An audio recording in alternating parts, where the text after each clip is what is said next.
আজকে আলোচনা করব রিং মেশিনে যদি ব্যাড পিচিং অর্থাৎ খারাপ পিচিং হয়ে থাকে তাহলে আসলে কি হতে পারে এ নিয়ে আজকে আলোচনা করব ইনশাল্লাহ।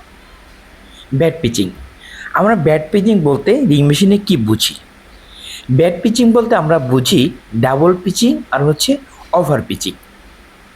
ডাবল পিচিংটা হচ্ছে, আমরা সবাই জানি ডাবল পিচিংটা হচ্ছে যে আপনার রিং মেশিনে যে অপারেটর আছে কিংবা ডফার আছে তারা কিন্তু ধরুন একটা ববিনে রিং ববিনে ডাবল করে মারছে, হ্যাঁ, পিচিং করছে। একবার পিচিং করেছে, ঠিক আছে, ও তার উপরে আরেকবার পিচিং করা, হ্যাঁ, এটা হচ্ছে আপনার ডাবল পিচিং।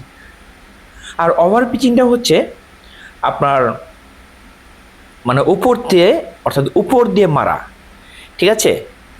তো উপর দিয়ে যেটা তারটা মারা হয় সেটা হচ্ছে ওভার পিচিং। তো আমরা মানে অ্যাকচুয়ালি নিয়ম হচ্ছে যে আপনার নিচ দিয়ে তারটা লাগানোর কথা, তাই না? সেটা কিন্তু উপর দিয়ে মারে, হ্যাঁ, ওভার, হ্যাঁ, যেটা বলে যে ওভার পিচিং। তো এটা হচ্ছে আপনার ওভার পিচিং। তো এই ডাবল পিচিং এবং ওভার পিচিং হলে আসলে কি সমস্যা হতে পারে, ঠিক আছে? তো ডাবল পিচিং বা ওভার পিচিং হলে আপনার অটোগনে যে ইফেক্টটা পড়বে সেটা হচ্ছে যে অটোগনে আপনার কাটস বেড়ে যাবে। বিশেষ করে ওভার পিচিং হলে লং কাট বেড়ে যাবে। ডাবল পিচিং হলে আপনার কী হবে, অনেক সময় কী হয় যে যখন অটোগনে চলমান থাকে সেই কপসটা, তখন কিন্তু অনেক সময় কী হয়ে যায়, ডাবল ইয়ার্ন চলে যেতে পারে। এবং ডাবল পিচিং করাতে আপনার সেই কপসে যে ডাবল পিচিং যেটা হয়ে গেলো, একটার পিচিংয়ের উপর আরেকটা পিচিং হয়ে গেল, তার মানে কি সেটা কিন্তু আপনার অটোগনে কখনো চলবে না, সেটা কিন্তু রিজেক্ট করে ফেলে দিবে, রেজিস্ট্রেশনটা বেড়ে যাবে। তো যার দরুন সেই কপসটা যতটুকু থাকলো ওই কপসটাকে কী করতে হবে, কেটে ফেলতে হবে, সেটা চালানোর মতো উপযোগী হবে না, ঠিক আছে। তো এই ইফেক্টগুলো আসলে হয়ে থাকে। তো আর পাশাপাশি হয়ে থাকে যে আপনার থিক এবং থিন প্লেস সুতার মধ্যে বেড়ে যাবে, হ্যাঁ, মোটা পতলা যে বিষয়টা সেটা সুতার মধ্যে বেড়ে যাবে, থিক প্লেস থিন প্লেস এটা আপনার বেড়ে যাবে। দেন হচ্ছে আপনার অটোকনে যে কি হবে, যে ব্রেকেজটা বেড়ে যাবে, বারবার কেটে দিবে, বারবার স্প্লাইস হবে অটোকনে।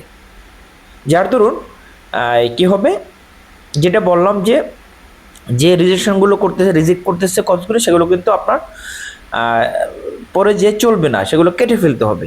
আলটিমেটলি কী হলো, আলটিমেটলি আপনার ওয়াইন্ডিংয়ে যে অটোকনে যে আপনার হার্ড ওয়েস্ট বেড়ে গেলো, হ্যাঁ, ওয়েস্টেজ বেড়ে গেলো। তো এই ইফেক্টগুলোর সাথে হয়ে থাকে। পাশাপাশি হয় যে আপনার ফ্যাব্রিক অ্যাপিয়ারেন্স, এটা হয়ে থাকে, অর্থাৎ এফেক্ট অফ ফ্যাব্রিক অ্যাপিয়ারেন্স। তারপর হচ্ছে যে ওয়াইন্ডিং মেশিনে আপনার প্রোডাকশন কমে যাবে, হ্যাঁ, তো এফিসিয়েন্সি ডাউন হবে। দেন হচ্ছে যে আপনার যেটা বললাম হায়ার হার্ডওয়েস্ট, মানে অতিরিক্ত পরিমাণে হার্ডওয়েস্ট বেড়ে যাবে, ঠিক আছে।